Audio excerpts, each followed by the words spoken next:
Okay, just a very brief look at clause 912 of ISO 9001.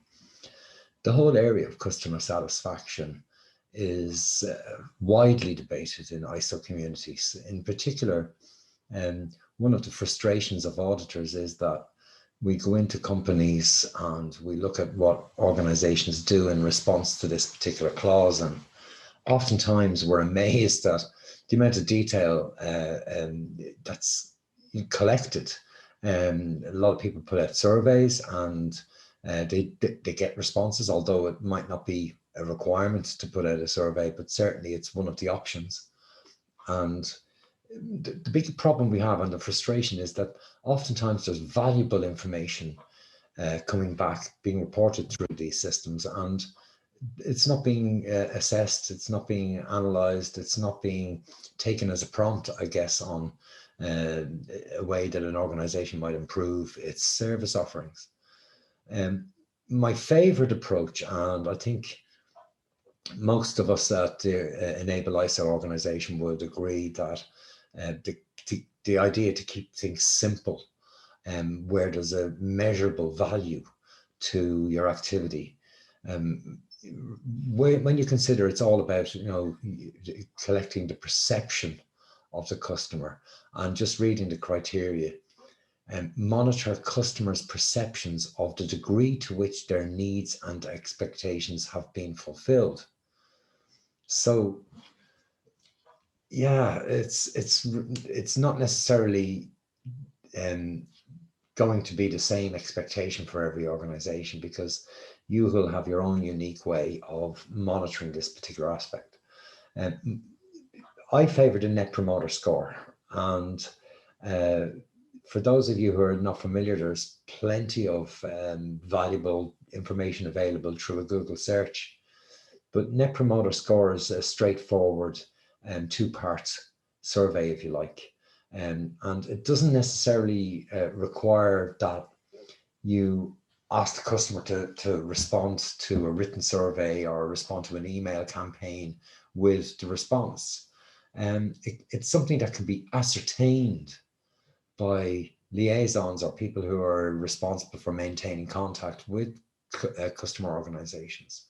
So, for example, a salesperson who might visit a customer regularly might use the Net Promoter Score methodology to report on each visit with key customers in particular.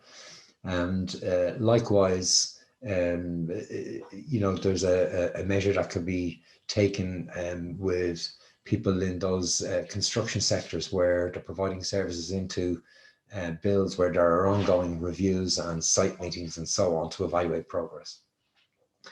The simplicity of the Net Promoter Score is, that there are two questions that have to be responded to. Firstly, you're asking the customer to provide a score for how they are likely to recommend your organization for your service offerings or product offerings. And the second part of the question is the qualifier, where you would ask them then to give a reason to substantiate the score that they've provided. So another thing that's important to consider here is, well, not just is that a simple mechanism, and it doesn't need to be, something that's a direct response from a customer for the scoring, for example. That word ascertain in most modern environments, it might be that the salesperson or the person making direct engagement with the customer is tuned to the customer's perception and might make their own assumption as to what the score might be.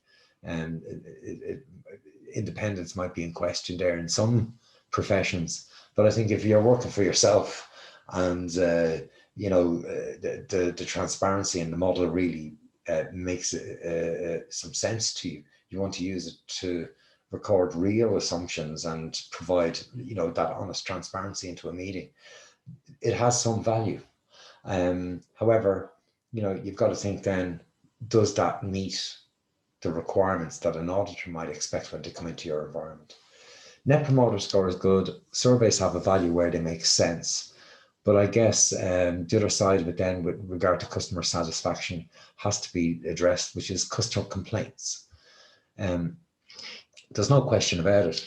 If you're the type of organization that has a lot of face-to-face dealings directly with customers, the area of complaint handling can be important to you. Customers we've worked with in the past where they might be offering services, for example, like gym and sport and leisure activity service offerings, they would have a huge volume of people through their business. And complaint handling is an everyday process that they need to work on. And I think the more formal you need to be, the more complexity you need to bring into your system where appropriate.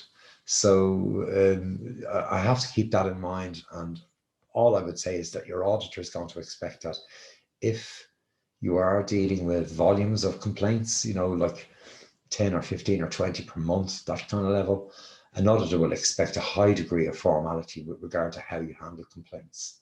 If it's a now and then thing, well, they would expect that it would be prioritized and would be responded to at appropriate levels within the organization. So it's something that you need to consider for your own particular circumstances. And please get in touch if you need any help at all with guidance on this matter. Email and chat box via the website. Thank you very much. Take care.